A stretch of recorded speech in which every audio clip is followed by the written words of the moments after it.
உளுந்தூர்பேட்டை அருகே தன்னை கொல்ல சதி நடந்ததாக மதுரை ஆதீனம் பகிரங்கமாக குற்றம் சாட்டியிருந்த நிலையில் கார் விபத்து சம்பவம் தொடர்பான சிசிடிவி ஆதாரம் வெளியாகியுள்ளது. இதன் மூலம் மதுரை ஆதீனம் சொன்னது பொய் என அம்பலமாகியுள்ளது. சென்னை காட்டாங்குளத்தூரில் உள்ள கல்வி நிறுவன வளாகத்தில் திருக்கயிலாக பரம்பரை தர்மபுரம் ஆதீனத்தின் சர்வதேச சைவ சித்தாந்த ஆராய்ச்சி நிறுவனம் மற்றும் எஸ்ஆர்எம் அறிவியல் மற்றும் தொழில்நுட்ப நிறுவனம் இணைந்து நடத்திய அனைத்துலக சைவ சித்தாந்த மாநாடு நேற்று நடைபெற்றது.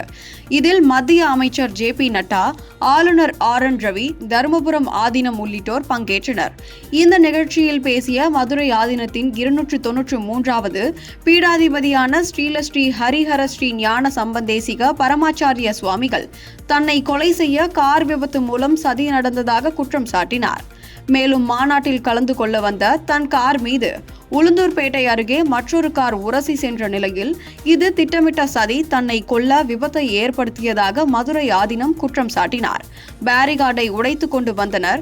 விபத்திற்கு பிறகு நிறுத்தாமல் சென்று விட்டனர். இதில் நான் மயக்கமடைந்து விட்டேன். ஆனால் என் கார் டிரைவர் தொப்பி அணிந்து தாடி வைத்த ஒரு நபர் காரில் நம்பர் பிளேட் இல்லாமல் ஓட்டி வந்து மோதியதாக தெரிவித்தார். இந்த சம்பவம் தொடர்பாக போலீசில் புகார் தரவில்லை. ஆண்டவன் சிவபெருமானிடம் புகார் தந்துவிட்டேன்.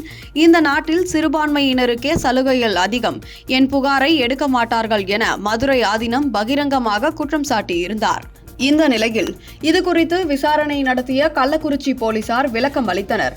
அதில் மதுரை ஆதீனத்தை கொல்ல சதி எதுவும் நடந்ததாக தெரியவில்லை என்றும், ஆதீனம் பயணித்த கார் அதிவேகமாக சென்று சாலையை கடந்தபோது விபத்து நடந்ததாகவும் தெரிவித்தனர்.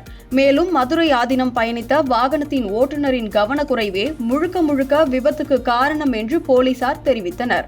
விபத்து தொடர்பாக இதுவரை கள்ளக்குறிச்சி மாவட்டத்தில் புகார்கள் கொடுக்கப்படவில்லை என்றும், பொய்யான தகவல்களை சமூக வலைதளங்களில் பரப்புவோர் மீது சட்டப்படி நடவடிக்கை எடுக்கப்படும் என்றும் போலீசார் தெரிவித்துள்ளனர். தற்போது மதுரை ஆதீனத்தின் கார் மற்றொரு வாகனத்தின் மீது மோதிய சிசிடிவி காட்சிகள் வெளியாகி அதிர்ச்சியை ஏற்படுத்தியுள்ளது. அதில் உளுந்தூர்பேட்டை தேசிய நெடுஞ்சாலையில் மதுரை ஆதீனத்தின் கார் அதிவேகமாக சென்று கொண்டிருக்கிறது. அப்போது சாலையின் எதிர்ப்பகுதியில் வெள்ளை நிற கார் மெதுவாக வந்து உள்ளது. ஆதீனத்தின் கார் அதிவேகமாக சென்று சாலையை கடந்தபோது விபத்து நடந்திருப்பது தெரிய வந்துள்ளது. இதில் ஆதீனம் கூறியது பொய் குற்றச்சாட்டு என அம்பலமாக்கியுள்ளது.